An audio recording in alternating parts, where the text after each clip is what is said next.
Hello, I'm Bernard Hickey with the Daily Briefing from interest.co.nz. Today we'll look ahead to tomorrow's decision by Reserve Bank Governor Alan Bollard on our official interest rates and what that might mean for people taking out mortgages and investing in term deposits. And we'll have a good close look at the sewerage system in Alabama's biggest city.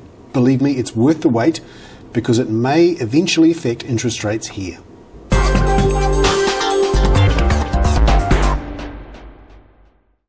But firstly, we look ahead to tomorrow morning's decision by Reserve Bank Governor Alan Bollard on our official cash rate. The headline is that all economists expect him to keep the cash rate on hold at 8.25%. That bit's not in debate.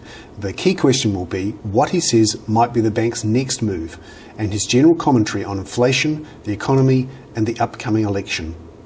Things change every day and the nuances of what the Reserve Bank's outlook might be, and today is no different.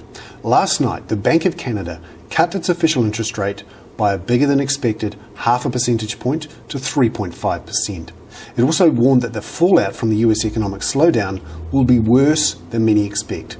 Canada should know it depends on the US for a good chunk of export earnings. Meanwhile, the Reserve Bank of Australia actually lifted interest rates yesterday. It is worried about inflation and wants to see the economy there slow down. Australian economic activity is getting a real boost from the Chinese demand for iron ore, coking coal and other metals. Just yesterday, Australia forecast its minerals and energy exports would rise 33% this year. That's well above the 7% it saw last year. This matters because Australia is the biggest buyer of our exports, and Bollard has said he is watching Asia and Australia closely. However, it's worth looking at the commentary with the Australian move, which seemed a lot more relaxed about inflation and cautious about the outlook than in previous statements. This encouraged currency traders to drag the Aussie dollar lower overnight, in anticipation that the Reserve Bank of Australia may not hike rates again anytime soon. The end result of this for New Zealand is an interesting balance.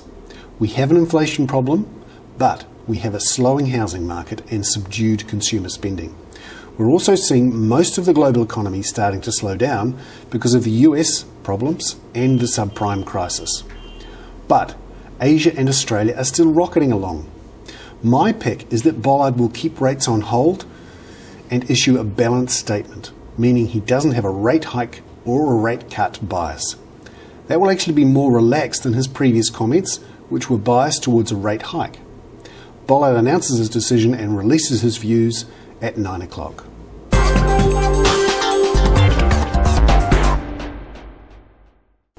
Now for a story we wouldn't normally touch with a barge pole. This is all about the sewerage system in the Alabama city of Birmingham. Bear with us, the story helps explain why mortgage rates are increasing slightly in Blenheim and the rest of New Zealand. It all starts with the Jefferson County Treasurer in Alabama deciding to refinance the sewerage system for Birmingham by selling a bunch of bonds that have a floating interest rate. Unlike a lot of fixed interest bonds, these have their rate reset every week at an auction run by banks. In recent weeks, these auctions for local government bonds in the States with adjustable rates have virtually shut down. That's because many of these bonds were insured by bond insurers that have gotten themselves into all sorts of trouble insuring other much more complicated bonds and derivatives. One of the insurers behind the Alabama bonds was FGIC.